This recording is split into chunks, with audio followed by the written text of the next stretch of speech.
Շնորհակալություն, հարցս ուղղում եմ Հայաստանի Հանրապետության վարչապետ Նիկոլ Փաշինյանին։ Պարոն վարչապետ, վերջին շրջանում շատ է քննարկվում Հայաստանի կառավարություն եւ եկեղեցի հարաբերությունները եւ մասնավորապես այն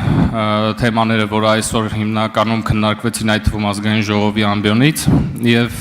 հասարակական տարբեր շրջանակներում այս հարցը բնականաբար մեծ քննարկումների առիթ է տվել եւ այս քննարկումների շրջանակներում ամենահաճախ հնչող հարցերից մեկը նա է, թե ինչու է կառավարությունը հենց այս բանին որոշել է հարցերը բարձրացնել, որովհետեւ կա տպավորություն, որ այս խնդիրները մեր հանրության շրջանակներում վաղուցվանից արդեն պարզ էին եւ հանրության լայն շրջանակներում արդեն տեղեկացված էին այն բոլոր խնդիրների մասին, մասնավորապես արատավոր խնդիրների մասին, որոնք կան մեր եկեղեցում։ Ես կխնդրեի այս հարցին անդրադառնալ։ Շնորհակալություն։ Հարցին կպատասխանի Հայաստանի Հանրապետության վարչապետ Նիկոլ Փաշինյանը, համեցեք պարոն վարչապետ։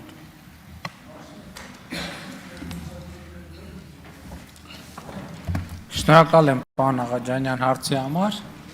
Այսօր իրականում լրագրողների հետ զրույցի ընթացքում նրանք նույնպես տվեցին այդ հարցը, թե ինչու հիմա, երբ այդ ամենը բոլորը գիտեին, ես ձեզ էլ պիտի խոստովանեմ, որ ես երկար ժամանակ առանձնապես լուրջ չեմ վերաբերվել այդ բոլոր լուրերին, ինչի մասին այսօր ասում եմ, որովհետև դե մտածել եմ մանավանդ այսօր մամուլում ինչի մասին ասես,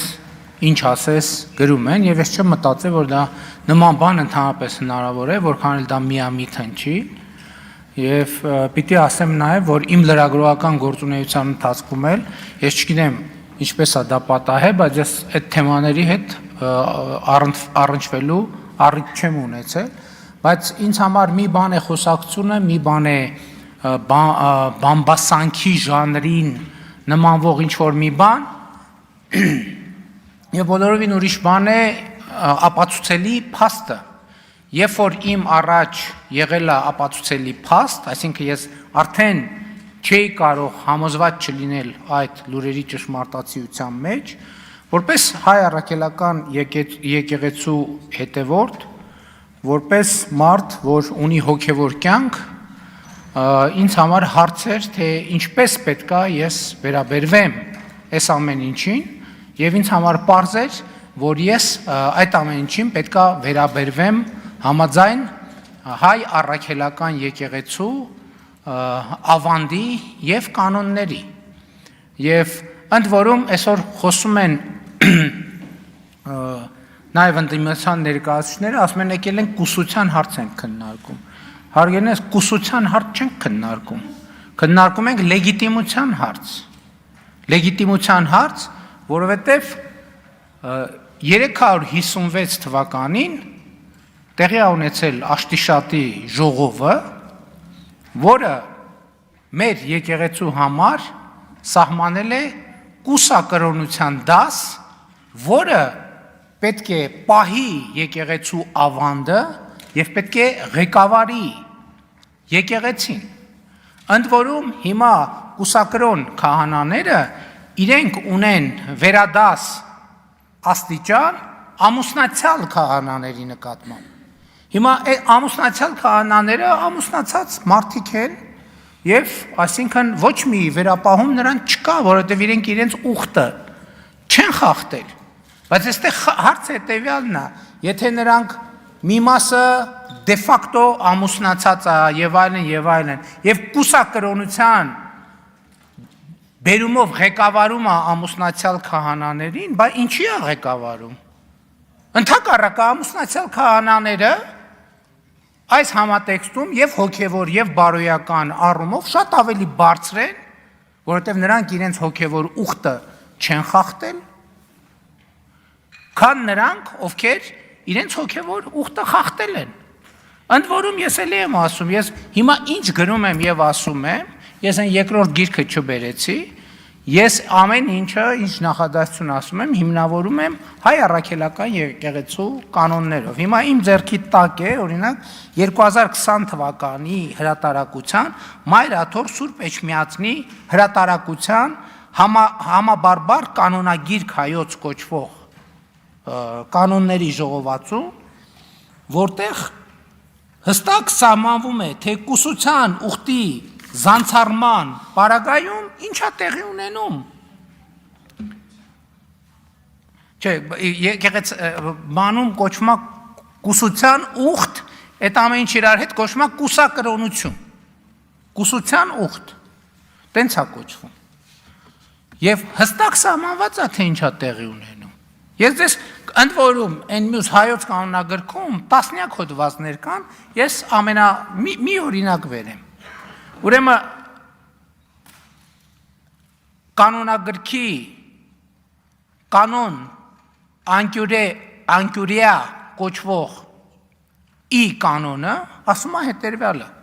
նրանց մասին, որոնք չափահաս են դառնում եւ խոստանում են կուսությունը պահել եւ դրժում են խոստումը հոգեվորականների մասին,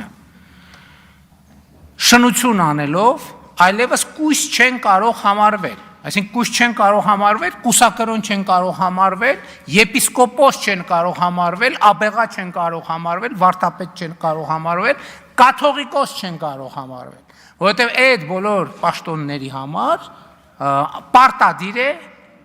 կուսության կամ կուսակրոնության ուխտը։ Այլևս կույս չեն կարող համարվել, այլ նրանց նման կլինեն, որոնք երկու կին ունեն։ Եվ նրանց համար սանվանվելու է 2 տարի ապաշխարություն եկեղեցուց դուրս, այսինքն նրանք պետք է դուրս մղվեն եկեղեցուց, եւ մտնելով եկեղեցի 1 տարի ապաշխարողների հետ լինեն, տեսնել ապաշխարության ջերմությունը եւ հաղորդ լինել օրենքներին, բայց քահանայության օծմանը չպետք է մերձենան, այսինքն քահանայական գործունեությունը արգելված է նրանց իրականացնել։ Ինչպես այն կույսերը, որ մերձենում էին ոմանց որպես քույրեր,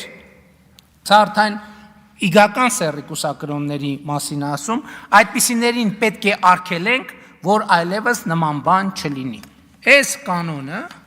որը հայ առաքելական եկեղեցու արդարադատության նախարարությունում գրանցված կանոնադրությամբ ունի իրավական, պարտադիր իրավական ուժ հոգևոր պաշտոնյաների համար, տեսեք ամենատ ես 4 դարի գիրք չեմ բերել, 2020 թվականի Մայրաթոր Սուրբ Էջմիածնի պաշտոնական հրատարակություն կանոնների պաշտոնական ժողովածու։ Այս ժողովածուն ասում է, որ օրինակ Կտրիչ Ներսիսյանը կաթողիկոս չի ինքը իրավունք չունի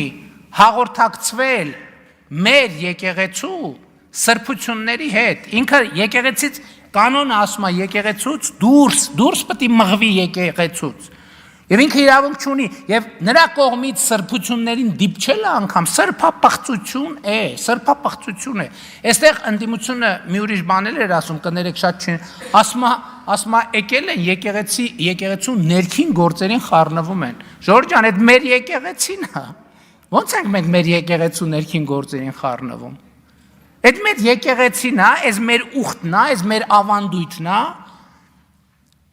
եւ կոնկրետ Կտրիչ Ներսիսյանը եկեղեցու իրավական պարտադիր ուժ ունեցող օրենքի համաձայն ինքը եկեղեցուց դուրս է, արձագանքեք։ Համեցեք, արձագանք։ Շնորհակալություն, պարոն վարչապետ,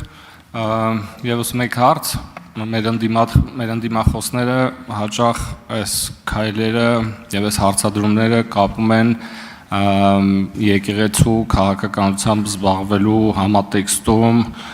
իրենց բնորոշմամբ ռեպրեսիաների, կառավարության կողմից իրականացված ռեպրեսիաների տեսքով եւ ես անկեղծորեն նաեւ ինքս կուզեի այդ համատեքստում մեր կողմից այդ հարցը բարձրացնել, իսկ ընդհանրապես արդյոք եկեղեցին իրավունք ունի ծավալել այն գործունեությունը, որը վերջին 1 եւ ավելի տարիների ընթացքում ծավալում է եւ մանավանդ այն համատեքստում, երբ մեզ մեղադրում են հակասահմանադրական ընդհուպ գործունեության մեջ, կուզեի անդրադառնալ եկեղեցի կառավարություն հարաբերություններին այս համատեքստում, այսինքն կառավարությունը մտնում է եկեղեցու ներքին գործերի մեջ եւ հակառակը եկեղեցին մտնում է քաղաքականության մեջ։ Պարոն Աղաջանյան, տեսեք, եկեղեցին քաղաքականությամբ զբաղվում էր 2020 թվականին։ Եկեղեցին քաղաքականությամբ զբաղվում էր 2021 թվականին։ Եկեղեցին քաղաքականությամբ զբաղվում էր 2022 թվականին։ Եկեղեցին քաղաքականությամբ զբաղվում էր 2023 թվականին։ Եկեղեցին քաղաքականությամբ զբաղվում էր 2024 թվականին։ Այդ հարցերի մասին ես խոսել եմ։ Չեմ խոսել։ Ինչու եմ հիմա խոսում։ Որովհետև հիմա ես առերեսված եմ փաստի հետ, որպես հայ առաքելական եկեղեցու հետևորդ եւ այո, նաեւ որպես վարչապետ, որովհետև չեմ կարող կիսել այդ երկու իմ բնությունները, առերեսվել եմ փաստի հետ, որ մեր սրբության սրբոցում տեղի ունենում պղծություն։ Հասկանում եք, ես տեղի իմ ոչ միայն իմ, բայց այդ թվում նաև իմ սրբության սրբոցում տեղի ունենում պղծություն։ Ես գիտեք, ես հոգևոր զգացմունքներ ունեցող մարդ եմ եւ դա երբեք չեմ էլ թաքցրել։ Ես ասենք Սուրբ Զատիկը եւ Սուրբ Ծնունդը ուղերձով եմ հանդես գալիս եւ սաղմոս եմ արտասանում։ Ես երբեք իմ հոգևոր զգացումները չեմ թաքցրել։ Եվ ես հիմա առերեսված եմ այս փաստի հետ։ Ես մի կողմից մեր եկեղեցին մեր սրբության սրբոցը, մյուս կողմից իմ ու Աստծո հարաբերությունները։ Չեմ կարող այս փաստը ուղղակի նայեմ, ասեմ, վայ, դիտորդ եմ ես չեմ կարող դիտորդ լինել, որովհետև մեր, այդ թվում նաև իմ սրբության սրբոցը գտնվում է պղծություն իրականացնող կուսակրոնության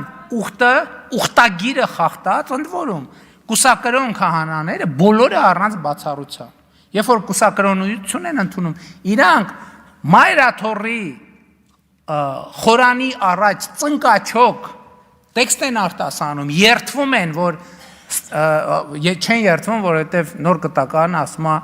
մի երդվիր, ասում են, որ ուխտը ստանձնում են եւ խոստանում են, որ կուսակրոնության ուխտը ստանձնում են կամավոր եւ խոստանում են, որ կպահեն, հավատարիմ կմնան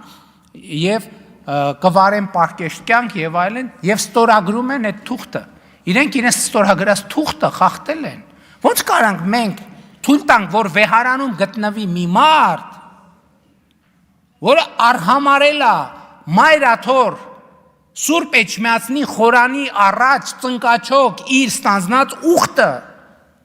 ոնց կարանք մենք դա հանդուրժենք։ Եվ ոչ միայն նա,